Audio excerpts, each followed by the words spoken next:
Hello everyone, welcome back to my channel. It's been quite a busy time. It is December after all. I'm here to remind you that I'm still here and I'll still be creating content on a weekly basis come January. I will definitely get back to our routine. But today I just thought that I have this chance to slot in something. Let me quickly find out from my viewers.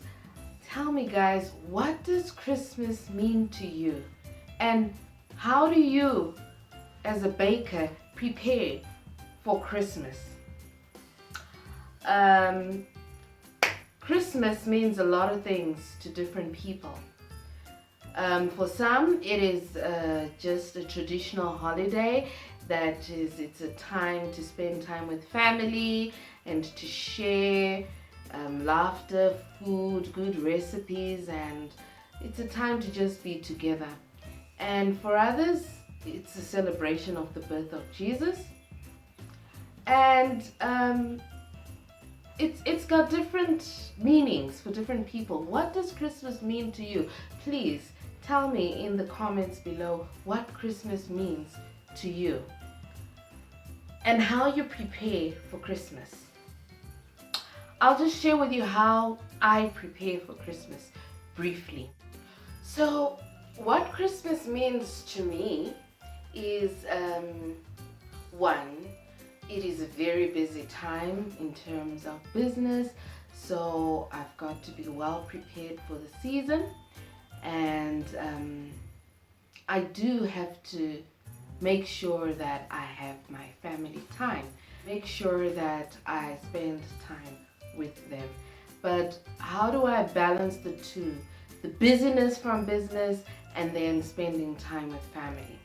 Well, this is what I do. I start well in advance. I know that this time I will make more sales when it comes to my fruitcakes. So I start in October. I start baking them in October, making sure they're well matured by the time we get to Christmas. And that way, whoever orders a fruitcake, I'm not like rushing around at the last minute trying to bake that cake, because you know as well as I do that cake takes hours to bake. 4 hours in the oven plus, depending on the size of that cake.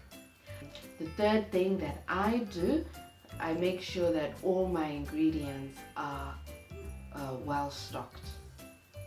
Make sure all your fruit mix, your cinnamon, and all the ingredients that go into a fruit cake and other sponge cakes are well stocked. That way you save yourself from having to run around. So that just about covers the planning and organization in advance and preparing your ingredients in advance. Another thing that I do in preparation for the festive season is the decoration and packaging. It definitely has to be different because this is a special season. So you make sure that you have your Christmas ribbon colors. Make sure you get your reds and your greens and white. Sprinkles, make sure you have those festive sprinkles, and different types of various toppers for the Christmas season, so that I'm not found running around. Yes, you will do a little bit of running around for the unique toppers, but basic, make sure you have your Father Christmas topper, your Christmas tree topper, and Christmas bell. Yet another thing that I do to prepare for my festive season is marketing. I make sure I do a lot of marketing in October and November especially, because once you start earlier, you find that during the month of December, you don't even have that time to do any marketing. You don't really have that time, because if things are going the way they were going for me this festive season, you really won't find the time to slot in any adverts. So once you pre-do your marketing and your advertising and everything using flyers and various social media sites, you guaranteed that come December people will be just making reference back to that. And for some that even have bookmarked your advert, they just make reference to that and it's an order. Another thing that I introduced this year was going individually into the inbox of my regulars. Going there and telling them what I'm offering for the festive season, and that way there's something about inboxing someone. It gives this personal touch to it, unlike when you're just putting your advert out there in the group. You may get a few offended ones, but not with your regulars. Maybe if you're just sending to randoms. With the regulars, honestly, I've never got people offended for me coming into their inbox. I've just had them, in fact, just welcoming it and thank you, and I'll get back to you. And some materialize as an order and some don't, but that's the name of the game. But it's all part of preparation. Packaging, if you like, you can change it to the Christmas colors or something festive, but just make it unique and different, because 'tis the season and it's a different type of the year. You're just trying to reach out to your clients and show them a bit of appreciation. And finally, we also have to consider stuffing. Yeah, you may say, how does this apply to a home baker? But it does. Like I said, this can be a very overwhelming time of the year. So if you can get some extra help, somebody you trust who will come in and do a certain part of the preparation of your menu, it is very welcome. Get someone on board, and that way it will help you. Also, if you don't want someone who will be doing your actual baking per se or decoration, they can also assist when it comes to all that washing of dishes that we've got and clearing up of the environment, and also the packing and everything else. There's so much to do in this season, but you can ease the amount of pressure by planning in advance. So I hope these 4 points help you next festive season when it comes to preparing for your orders. That's planning and organization in advance, ingredient preparations, making sure your quantities are more, because you'll be making batches and batches of orders.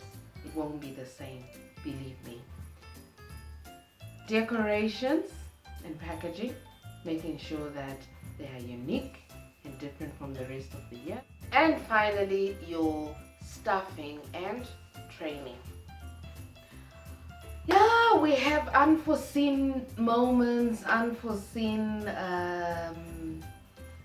things that can transpire regardless of all your preparations, like last minute orders.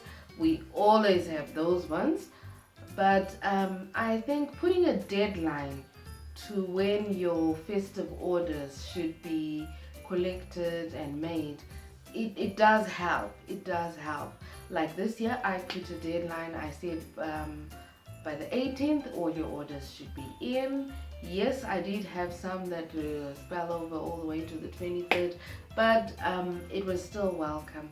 But anything beyond that, I simply wasn't taking. That way you're able to create time for family. And yeah, there are the other unforeseen ones, like what happened to me this festive season. Of all things, my refrigerator started malfunctioning. Yeah, unforeseen costs, eh? Yeah, well, they do come, but I'm sure you'll always have a backup plan. My backup plan was my beloved sister. I appreciate you, girl.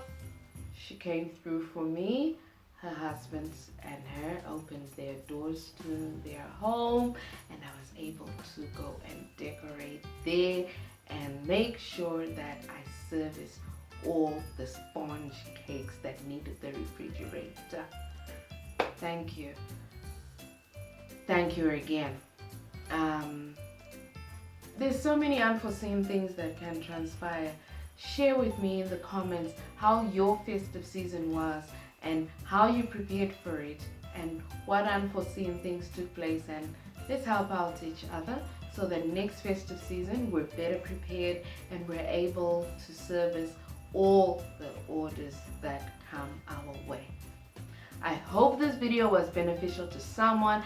I really am glad I found this time to slot it in and speak to you because, yeah, the past 2 weeks have really been a bit of a whole world of pressure. But come January, I'm definitely going to get back to our routine. Thank you for watching.